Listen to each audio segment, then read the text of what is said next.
Na noite em que minha mãe me mandou embora, ela não gritou. Ela não me acusou de nada. Nem parecia estar com raiva. Ela simplesmente disse, do jeito que as pessoas dizem coisas que já decidiram há muito tempo: Margarete, sua irmã vai vir morar aqui com os filhos. Você vai precisar sair. A voz dela era suave, quase cuidadosa, como se a suavidade pudesse fazer as palavras doerem menos. Por um instante, achei que o quarto tinha inclinado. O velho relógio de madeira na parede continuava ticando, firme e indiferente, como se o próprio tempo não se importasse com o que acabará de acontecer. O cheiro familiar de chá de camomila e lustramóveis enchia o ar, o cheiro da casa em que eu cresci, a casa para a qual voltei quando meu casamento desmoronou, a casa que eu acreditava que sempre seria minha também. Eu esperei. Esperei de verdade que ela dissesse mais alguma coisa. Talvez acrescentasse, só por um tempinho. Ou, vamos dar um jeito juntas. Ou até, desculpa. Mas nenhuma dessas palavras veio. Se você está ouvindo essa história hoje, espero que o seu coração tenha conhecido mais calor do que o meu naquela noite. E se um dia você já se sentiu colocado de lado na própria família, espero que fique comigo até o final.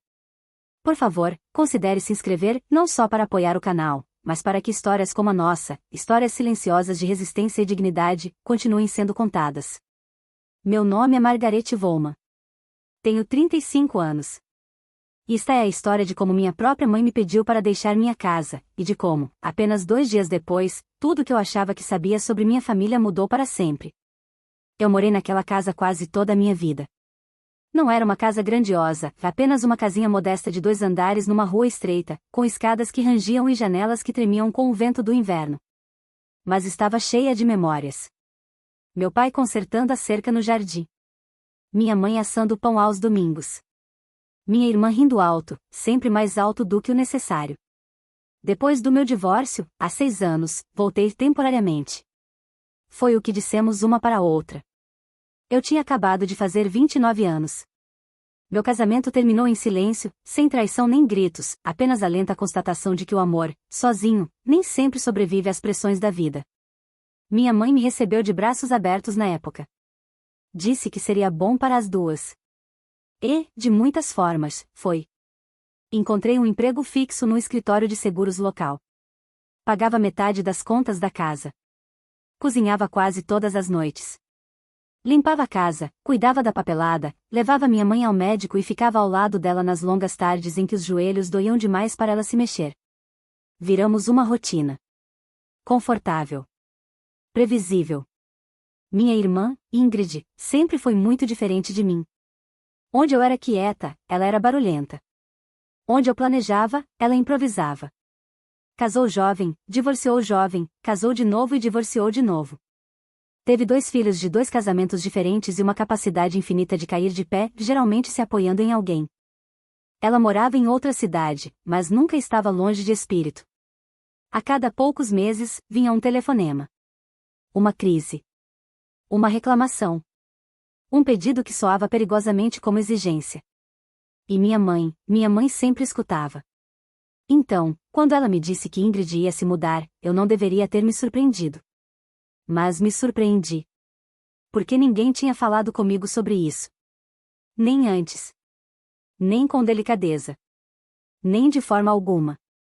Quando, perguntei por fim, com a voz parecendo distante, como se não fosse minha.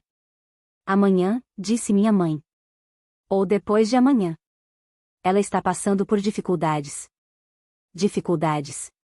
Essa palavra ficou pairando no ar como uma sentença. E eu, perguntei baixinho. E meu trabalho? Meu quarto? Minhas coisas? Minha mãe olhou para o chão. Enrolou as contas do rosário nos dedos, como fazia quando não queria encarar meus olhos. Você é forte, Margarete, disse ela. Você vai se virar. Ingrid tem as crianças. Elas precisam de espaço. Forte. Eu tinha sido forte a vida toda. Forte quando meu pai morreu. Forte quando meu casamento acabou. Forte quando reconstruí minha vida pedaço por pedaço. E agora, aparentemente, forte o suficiente para ser mandada embora.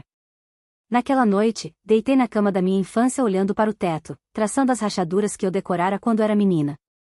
Todos os sons da casa pareciam mais altos que o normal, o relógio ticando, os canos gemendo, minha mãe se mexendo devagar no quarto dela.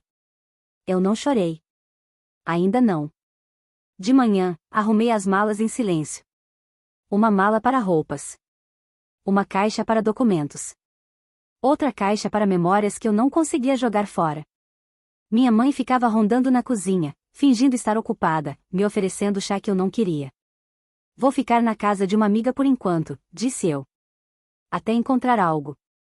Ela assentiu, aliviada. Como se minha saída já tivesse resolvido o problema dela. Quando eu carregava as malas até a porta, ela tocou meu braço. Você sabe que isso não significa que eu não te amo, disse ela. Eu sorri. Ou pelo menos tentei. 2 dias depois, eu descobriria o quanto aquelas palavras significavam e o quão pouco. Mas naquele momento, tudo o que eu sabia era isto: eu estava saindo da minha casa, e não tinha ideia do que me esperava do outro lado. E ao fechar a porta atrás de mim, não conseguia me livrar da sensação de que algo muito maior que uma simples briga familiar acabará de começar. 2 dias podem parecer nada. Ou podem parecer uma vida inteira.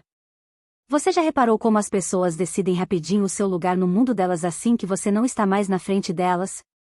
Foi isso que esses 2 dias me ensinaram. Eu fiquei na casa de uma colega de trabalho, uma mulher gentil que não fez nenhuma pergunta e me deu o quarto de hóspede sem hesitar. À noite, eu ficava acordada ouvindo sons estranhos, o zumbido de uma geladeira que não era minha, passos que não eram da minha mãe. Eu não parava de pegar o celular, esperando uma mensagem.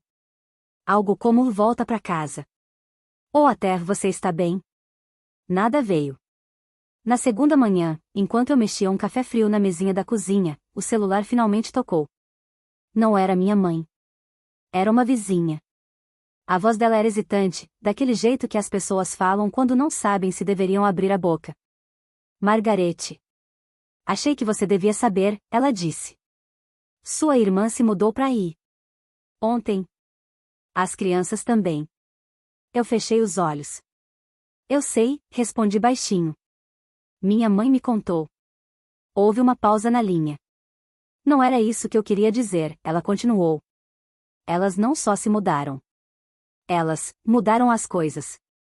Algo no tom dela fez meu estômago apertar. Que tipo de coisas? Perguntei. Bem, ela disse devagar, o seu quarto, ele sumiu. Senti o ar sair dos meus pulmões. Como assim, sumiu? Elas esvaziaram tudo, ela disse. Móveis, prateleiras, tudo. A Ingrid disse que era melhor para as crianças. Elas precisavam de espaço. Eu não falei. Não consegui. Jogaram algumas coisas fora, ela acrescentou baixinho. Outras estão empilhadas no corredor. Não achei certo. Por isso liguei. Depois que desligamos, fiquei ali parada olhando para a parede, meu reflexo aparecendo de leve na janela escura. Meu quarto não era só um quarto.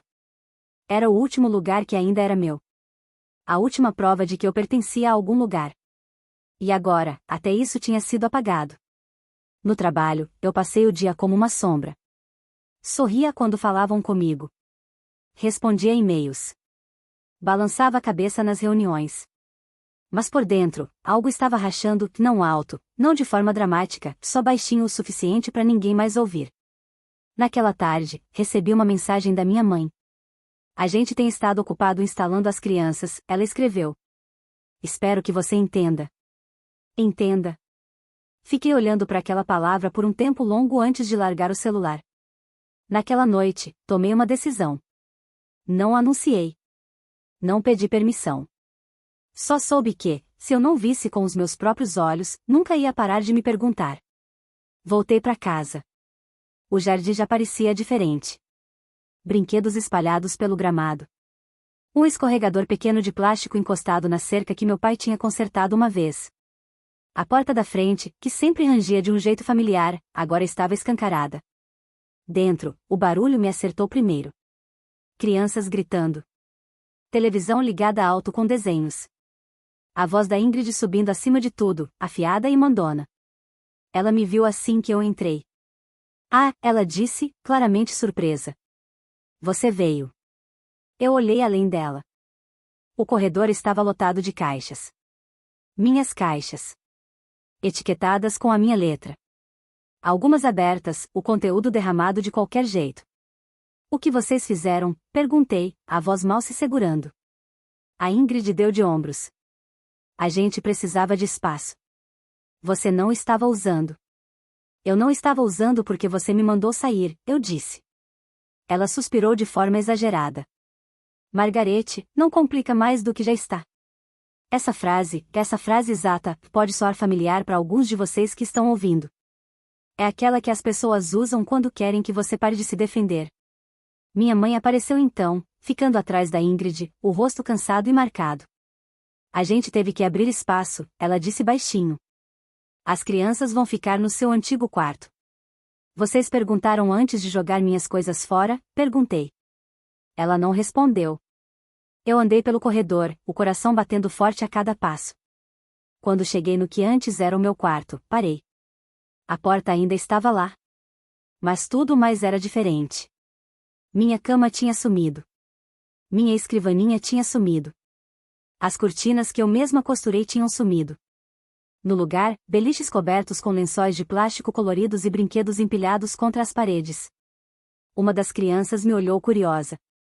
Quem é essa? Ele perguntou. A Ingrid sorriu. Essa é a tia Margarete. Ela não mora mais aqui.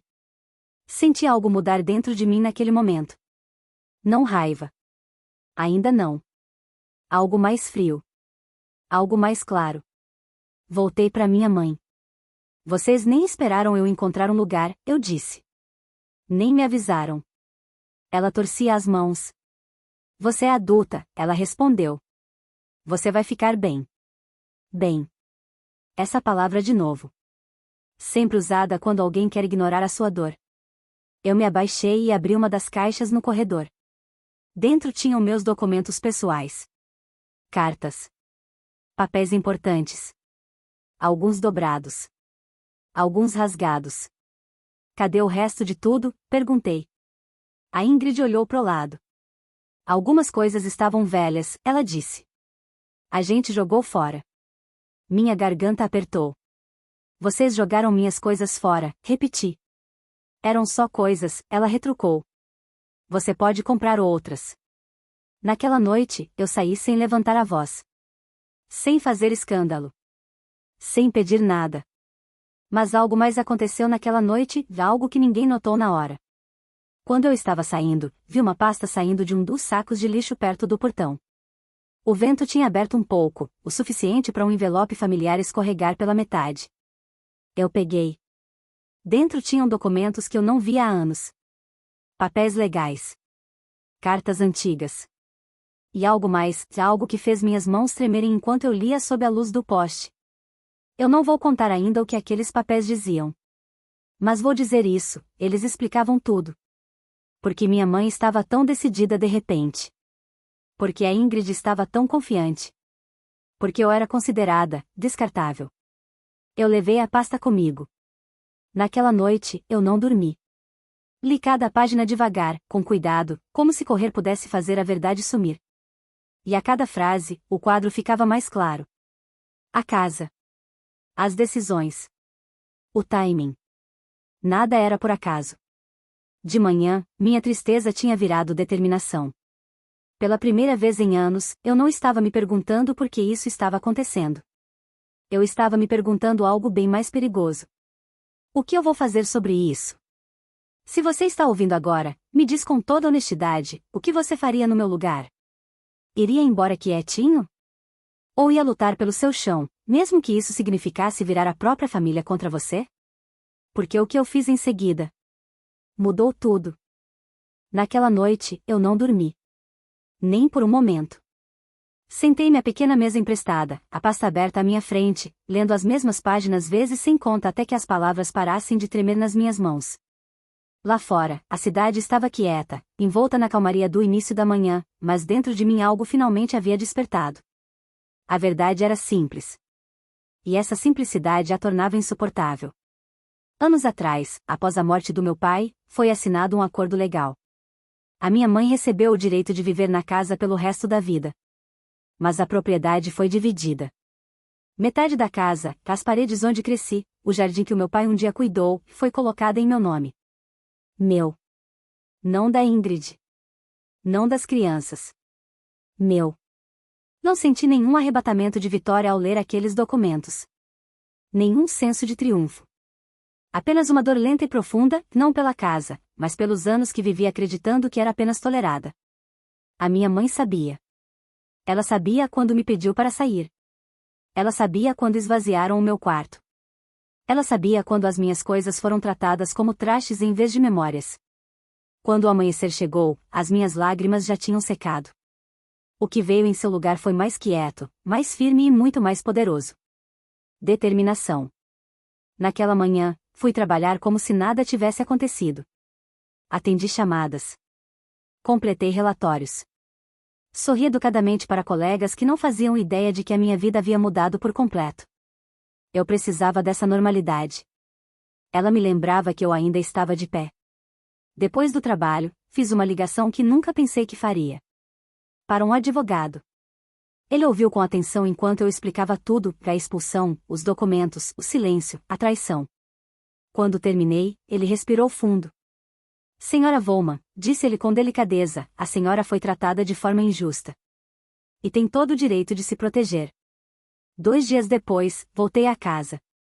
Desta vez, não fui sozinha. Ingrid abriu a porta, a irritação já marcada no rosto. Seus olhos se estreitaram quando viu o homem ao meu lado. O que é isso? Exigiu saber. Isso, respondi calmamente, é a verdade. Minha mãe apareceu atrás dela, pálida e rígida, como se já soubesse o que estava por vir. Sentamo-nos à mesa de jantar, a mesma mesa onde eu servi refeições, paguei contas e ouvi em silêncio enquanto decisões eram tomadas sem mim. O advogado colocou os documentos com cuidado, alinhando-os como se a ordem se importasse. Ingrid riu, um riso seco e vazio. Isso é ridículo, disse ela. Mãe? Minha mãe encarou os papéis. Não parecia surpresa. Isso doeu mais do que qualquer outra coisa. É verdade, disse o advogado suavemente. A propriedade deste imóvel é compartilhada. O rosto de Ingrid perdeu toda a cor. Você sabia disso, disse Ingrid para minha mãe. E mesmo assim mandou ela embora. Os ombros da minha mãe desabaram. Naquele momento, ela parecia menor do que eu jamais a vira. Pensei que seria mais fácil, sussurrou ela. Mais fácil. Essa palavra ecoou no meu peito. Nunca quis conflito, eu disse em voz baixa. Só queria justiça. A compostura de Ingrid se despedaçou. Ela me acusou de traição. De ganância. De destruir a família. Sua voz subiu, cheia de medo disfarçado de raiva. Esperei até que ela terminasse. Então falei, devagar, com cuidado. Fui apagada em silêncio, disse eu.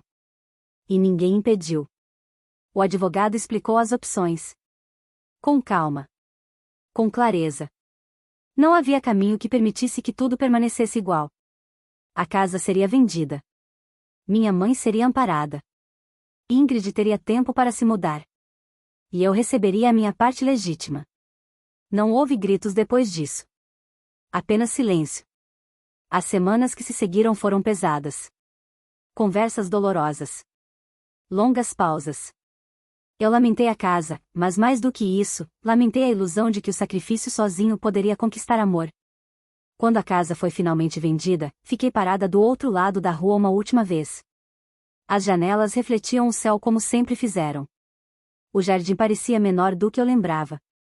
Mas o meu peito estava mais leve. Com a minha parte, comprei um apartamento modesto.